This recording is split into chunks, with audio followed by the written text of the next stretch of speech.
5월은 가정의 달이라고 보통 얘기를 하지요.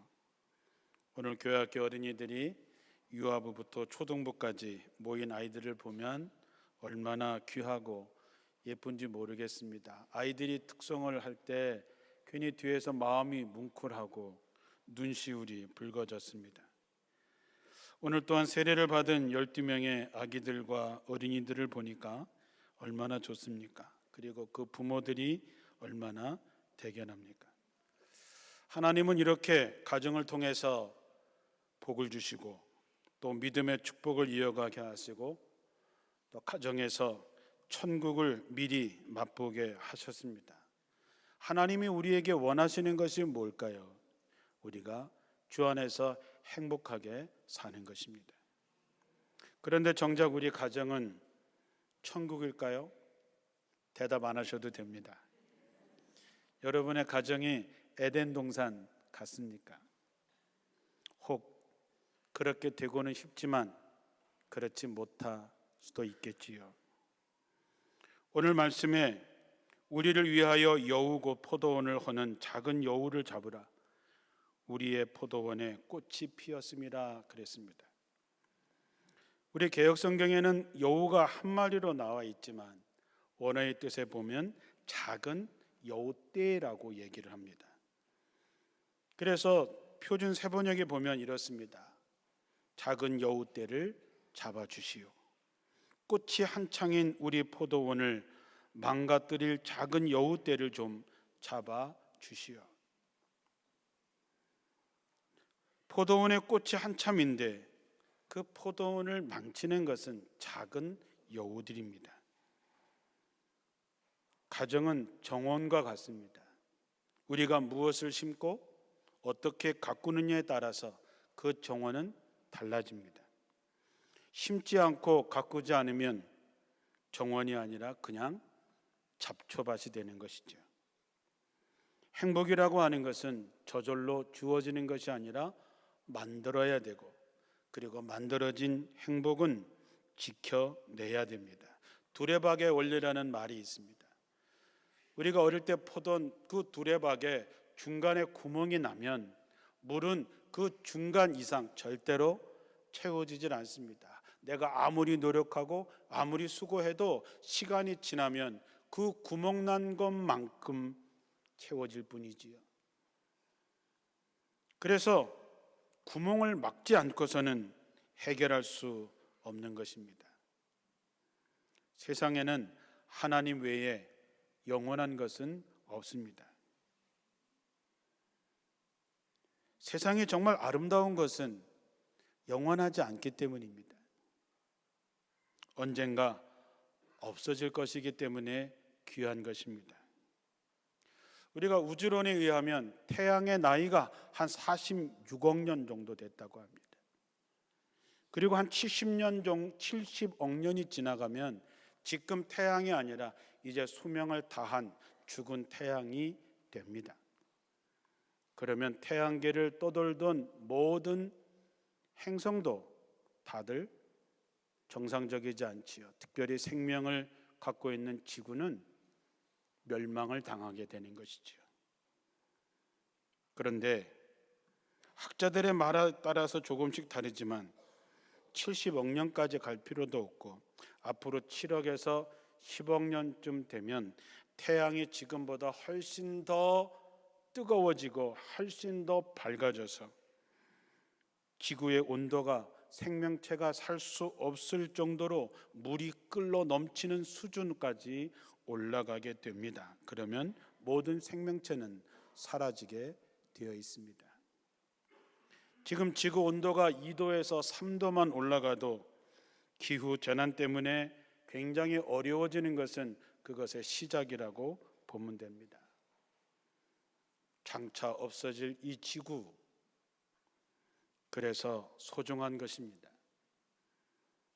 언젠가 사람이 살 수 없게 되는 이 아름다운 지구를 생각하면 지금 피어있는 한 송이 꽃, 한 포기의 풀, 한 그루의 나무, 그리고 내리는 비와 눈, 그리고 부는 바람 어느 하나 귀하지 않은 것이 없습니다.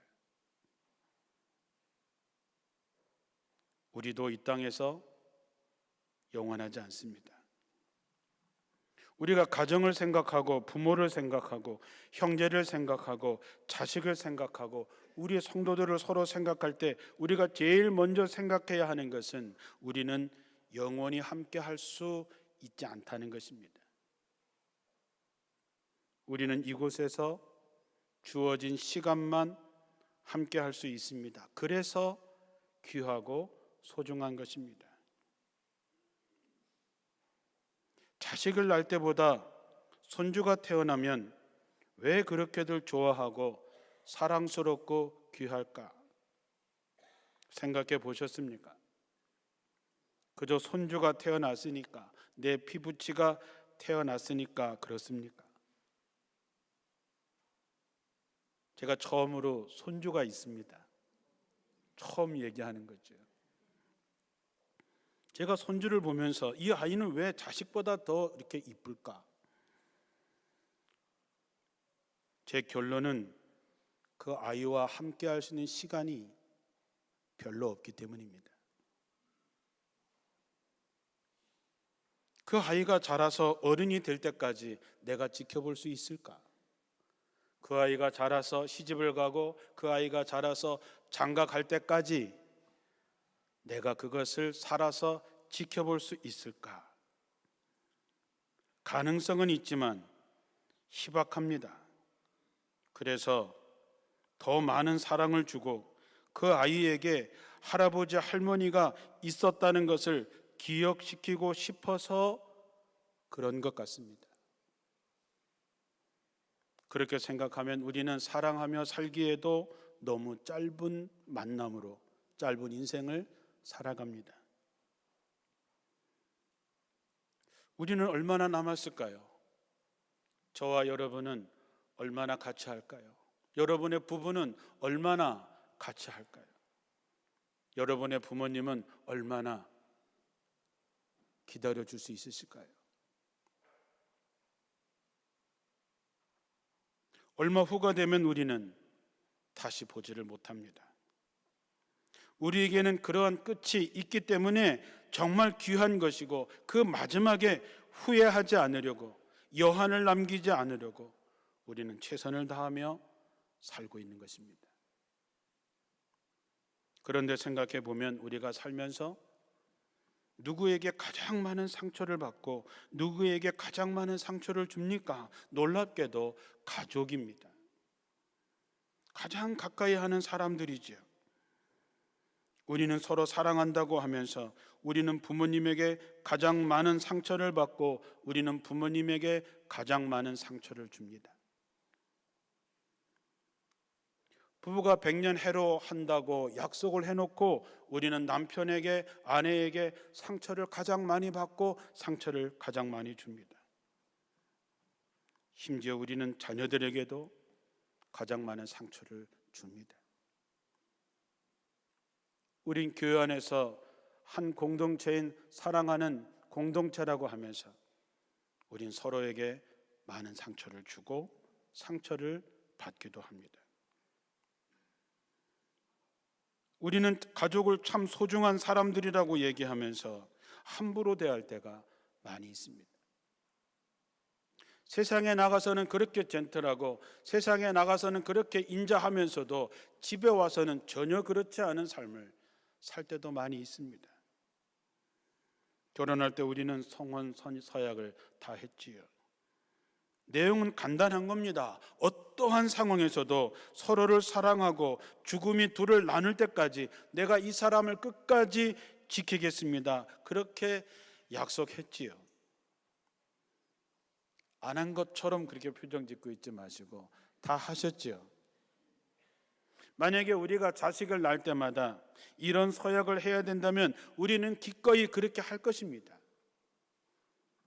내가 이 아이를 위해서 내가 목숨을 다해서 가르치고 먹이고 책임지겠다 그렇게 하겠지요. 그런데 왜 우리는 가장 많이 상처를 주고 상처를 받는 관계가 되었을까? 내게 가장 소중한 사람들에게 함부로 하고 당연하다고 생각하고 있을까? 그것은 가정을 무너뜨리는 여우떼를 방치했기 때문입니다. 에덴 동산에서 아담과 하와를 유혹했던 뱀의 꼬임에 넘어갔기 때문입니다. 사랑하는 성도 여러분, 우리는 영원하지 않습니다. 얼마 후에 헤어질 수밖에 없다는 것을 기억하며 가정을 허무는 여우를 잡고 뱀의 유혹을 물리쳐서 아름다운 에덴 동산 포도원을 만들어 가시기를 축원합니다. 그 첫째는 인정해 주는 것입니다. 게리 체프먼이라고 하는 분이 쓰신 사랑의 5가지 언어라고 하는 책이 있습니다. 그 책에 보면 인간은 5가지의 사랑의 언어를 가지고 삽니다. 그 첫째는 인정해 주는 말입니다. 두 번째는 함께 하는 시간, 세 번째는 선물, 네 번째는 집안일을 도와주는 것, 다섯 번째는 스킨십입니다. 그런데 전 세계 사람들을 상대로 통계를 냈을 때 70% 이상이 되는 사람이 원하는 최고의 사랑의 언어는 인정해 주는 말을 듣는 것입니다. 이거는 사람을 대하는 태도를 말합니다. 신앙이 뭡니까? 하나님을 하나님으로 인정하는 게 신앙입니다. 예수님을 예수님으로 인정하는 게 믿음입니다. 사람에 대한 태도도 마찬가지입니다. 우리가 함께 살아가려면 서로에 대한 태도가 분명해야 됩니다. 사람을 어떻게 대하느냐에 따라서 삶의 결과는 완전히 달라집니다. 인정해 주어야 함께 살아갈 수 있습니다. 성경은 사람을 대하는 기본 태도가 이렇습니다. 마태복음 18장 10절에 이 작은 자 중에 하나도 업신여기지 말라. 내게 너희들에게 말하는데 그들이 천사들이 하늘에 계신 내 아버지의 얼굴을 항상 배옵느니라. 마태복음 18장 6절에는 누구든지 나를 믿는 이 작은 자 중 하나를 실족하게 하면 차라리 연자 맷돌이 그 목에 달려서 깊은 바다에 빠뜨려지는 것이 나으니라. 마태복음 5장 22절에는 나는 이렇게 말한다. 자기 형제에게 성을 내는 사람은 누구나 재판을 받아야 하며 자기 형제를 가리켜서 바보라고 욕하는 사람은 중앙법정에 넘겨질 것이다. 또 자기 형제더러 미친놈이라고 하는 사람은 불붙는 지옥에 던져질 것이다. 우리 모두는 다 하나님의 자녀들입니다. 하나님께서 만나게 하시고 하나님이 선물로 자녀를 주시고 손주를 주신 것입니다. 이거를 무시하는 것은 하나님을 무시하는 것이고 그들에게 욕을 하는 것은 하나님께 욕하는 것입니다. 성경에서 말하는 관계의 법칙은 내가 먼저 하는 것입니다. 거울 속에 있는 나는 결코 먼저 웃는 법이 없습니다. 내가 웃어야 거울 속에 있는 내가 웃습니다. 마찬가지로 내가 먼저 인정해 줘야 나도 인정을 받게 되는 것이죠. 인정하는 것이 뭡니까? 있는 그대로를 받아주고 용납하는 것입니다. 남을 인정하지 않는 사람의 마음에는 뱀의 유혹처럼 하나님처럼 되고 싶어하는 마음이 있는 사람입니다. 그래서 자꾸 남을 판단하고 남을 비판하려고 합니다.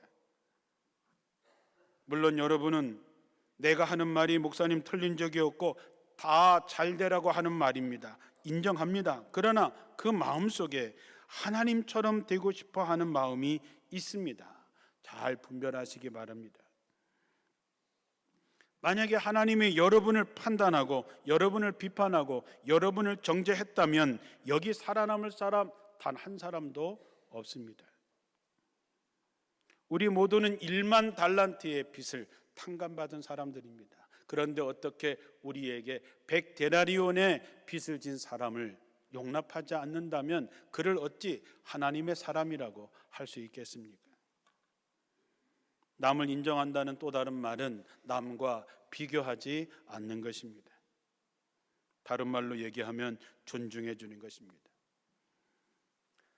요즘 세상은 참 존중받기가 어려운 시대에 살고 있습니다.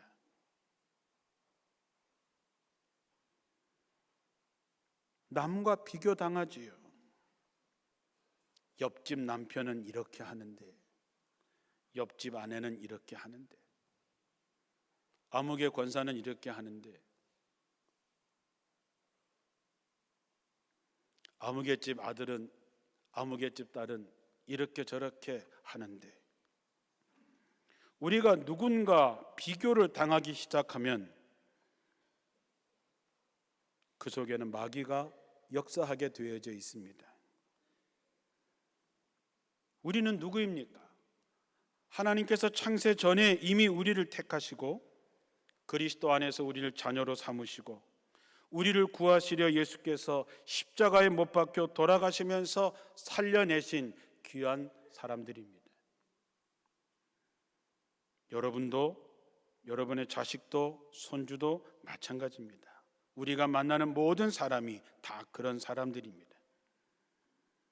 내 남편과 아내가, 내 가까이 있는 사람들이 그렇게 귀한 존재로 보이면 그는 성령의 사람이고, 남과 비교해서 부족함이 보여서 그에게 불평과 분란을 하게 된다면 그는 마귀에 놀아나는 사람일 뿐입니다.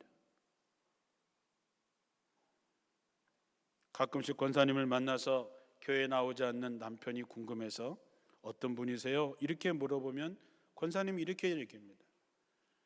그 양반은 다 좋은데 교회 하나 안 나오는 거, 그게 아주 마음에 안 듭니다. 그럼 저는 그렇게 생각합니다. 아니 다 좋은데 하나 안 좋아. 그러면 80점 정도 되는 사람 편 아니에요? 아니 그 정도면 됐지. 인정하지 않는 분위기신데 우리는 늘 100점을 맞아야 돼요. 아유 그 사람은 딱 마음에 안 드는데 딱 하나 마음에 들어요. 여러분 누구랑 사시겠어요? 다 마음에 드는데 하나 마음에 안 드는 사람하고 사실래요? 아니면 싹 마음에 안 드는데 딱 하나 마음에 드는 사람하고 사실래요? 믿음대로 되기를 바랍니다. 그런데 거꾸로 제가 그렇게 생각합니다. 그러면 그분은 우리 권사님이 마음에 들까? 내가 보면 마음에 안 들 것 같아요. 다 마음에 안 드는데 그거 하나 마음에 들 수도 있겠지요. 그런데 여러분 말을 안 해요. 여러분 말을 안 하니까 내가 문제가 없어 보이니까 차이가 뭘까요? 한 사람은 인정하는 것이고 한 사람은 인정하지 않는 것입니다. 사랑은 인정해주고 있는 그대로를 용납하고 받아주고 존중해주는 것입니다. 내가 원하는 대로 내 입맛에 맞는 대로가 아닙니다. 그래서 기다려줘야 되고 부족한 것이 보이면 채워주고 도와줘야 됩니다. 그래서 돕는 배필이라고 얘기하는 것이죠.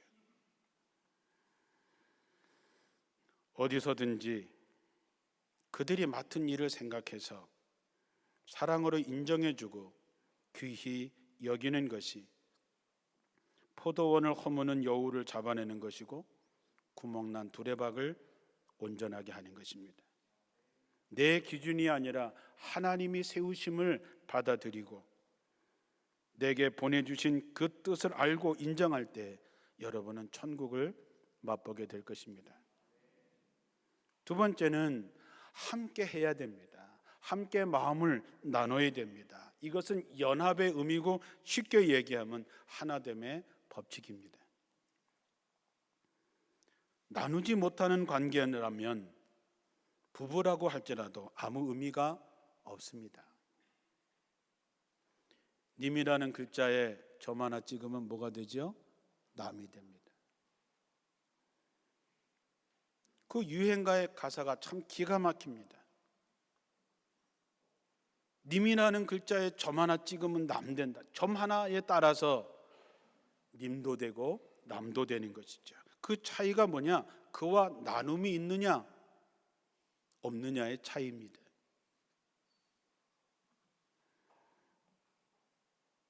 여러분은 함께 하고 있는 남편과 아내, 부모와 자식의 마음을 아십니까? 긴 세월을 지내왔지만 우리는 기억도 다르고 추억도 다릅니다. 같은 경험을 했지만 기억은 다르게 적히고 추억도 다르게 적힙니다. 그래서 우리는 섭섭하기도 하고 삐지기도 하고 미워하기도 합니다. 오랫동안 가깝게 지내왔는데 어느 날 보니까 그 사람에 대해서 아는 게 별로 없다는 생각에 깜짝 놀랄 때가 있습니다. 잘 아는 줄 알았는데, 나랑 친하다고 생각했는데 실제로 아는 게 별로 없다는 것이지요. 성경에서 안다고 하는 말은 야다라고 하는 말인데, 겉만 아는 것이 아니라 속속들이 다 아는 것이죠.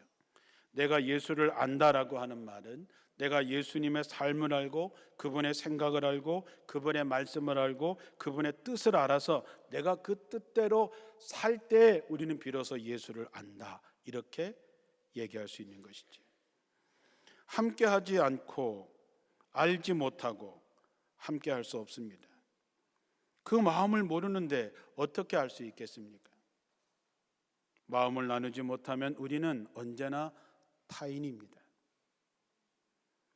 하나님께서 만나게 한 이 귀한 만남을 타인으로 끝나버린다면 얼마나 속상한 일이겠습니까? 여러분, 알아주지 않아서 속상할 때 많이 있으시죠? 알아주지 않아서 미워할 때가 많이 있으시죠? 그런데 정작 알고 보면 그는 모릅니다. 그가 나빠서가 아니라 몰라서 못 해주는 것이죠. 왜 모릅니까? 나누지 않았기 때문이죠. 그래서 마음을 나누시고 우리의 속담처럼 기쁨을 나누면 배가 되고 슬픔을 나누면 반으로 주는 것입니다. 제가 언젠가 여러분에게 말씀을 드린 적이 있는데, 소 한 마리가 끌 수 있는 무게가 6톤입니다. 그러면 2마리가 끌면 얼마를 끌 수 있을까요? 수학적으로 계산하면 12톤이 나오지만 실제로는 24톤을 끌 수 있습니다. 놀랍지 않습니까? 2배가 넘는 무게를 2사람이 합치면 끌 수 있습니다. 여러분, 우리의 인생이 얼마나 무겁고 힘든 짐을 지고 갑니까? 그러나 서로 마음을 모으면, 서로 마음을 나누고, 자식도 부모도 부부가 마음을 같이 하면 인생의 그 무거운 무게를 넉넉히 이기며 갈 수 있습니다. 여러분의 가정이 그리 되기를 축원합니다. 마지막으로는 이제 채워주고 지켜줘야 될 것들이 있습니다. 그것은 하나님과의 관계를 지켜내는 것입니다. 사람을 흙으로 만드시고 그 코에 생기를 하고 불어넣었을 때 비로소 살아있는 사람이 되었다 했습니다. 저는 성경에서 빛이 있으라 세상을 창조하신 것보다 하나님이 흙으로 사람을 빚으시고 그 코에 생기를 하고 불어넣은 거기에가 정말 감동입니다. 우리는 하나님이 우리 안에 있을 때 사람입니다. 하나님의 기운이 내 안에 있지 않으면 나는 살아있는 사람이 아닙니다. 가정도 마찬가지입니다.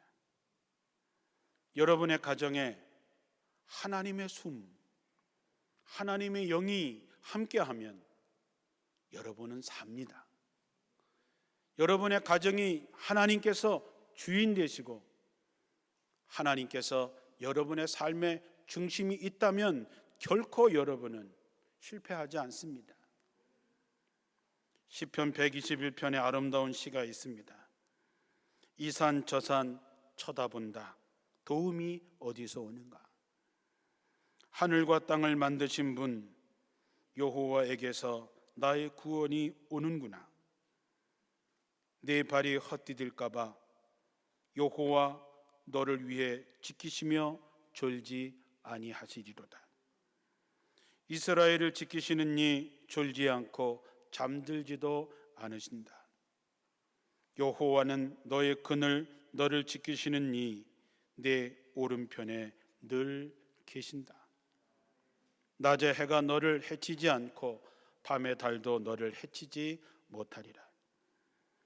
여호와께서 너를 모든 재앙에서 지켜주시고 내 목숨을 지키시리라. 떠날 때에도 돌아올 때에도 너를 항상 지켜주시리라. 이제로부터 영원까지. 하나님과의 좋은 교제, 하나님이 늘 여러분의 가정 안에 늘 함께 할 수 있도록 그것을 잘 지켜주시기를 주님의 이름으로 축원합니다. 방법은 이미 다 알 테니 더 이상 설명하지 않겠습니다. 그리고 마지막으로 사람들과 가족의 구성원들과 좋은 관계를 지켜내시기 바랍니다. 심리적으로 정서적으로 안정감을 가질 수 있는 것은 관계의 문제입니다. 오늘을 살아가는 우리에게 가장 힘든 게 뭡니까? 스트레스를 받는 것입니다. 스트레스는 어디서 받습니까? 관계가 깨어질 때 받습니다. 그러나 여러분, 이 마음의 그릇은 영혼을 담는 그릇입니다. 이 마음의 그릇이 깨지면 영적인 복도 사라집니다. 마귀는 가장 이것을 노립니다. 어떻게 해서든지 부부의 관계가 깨지고 부모 자식 간의 관계가 깨지고 시어머니와 며느리의 관계가 깨지고 관계가 깨져버리면 끝입니다. 그래서 이 마음의 그릇이 깨지지 않도록 관계를 잘 유지해야 됩니다. 누구든지 집에서 인정받지 못하면 자존감이 깨져버리고 그러면 그는 사회에서 문제를 일으키게 되어 있습니다. 그건 누구든 마찬가지입니다. 이미 말씀드린 대로 우리는 영원하지 않습니다.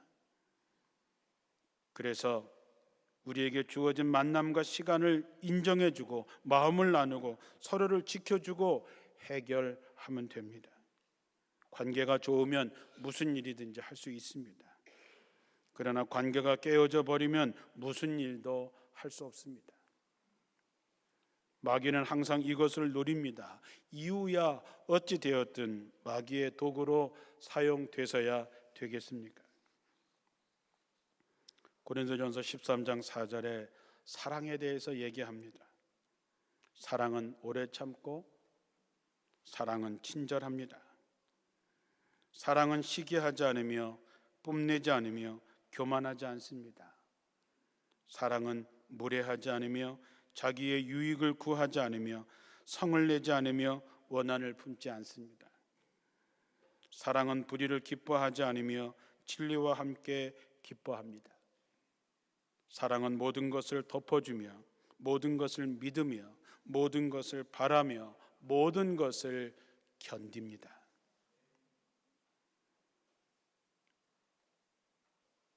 저는 강을 참 좋아합니다. 강을 이렇게 보고 있으면 강은 잠시는 머물러 있을 수 있지만 멈추거나 돌아갈 수 없습니다. 그러니 보는 지금뿐입니다. 우리의 모든 관계와 만남은 그렇습니다. 지금뿐입니다. 여러분의 가정에 포도원을 허무는 여우는 몇 마리나 있습니까? 오늘 말씀을 듣고 여우를 잡아내고 에덴 동산에서 여러분을 시험했던 하나님처럼 되고자 하는 마음을 버리시고 아름다운 포도원 같은 가정, 에덴 동산 같은 가정을 온전히 회복하시기를 주님의 이름으로 축원합니다.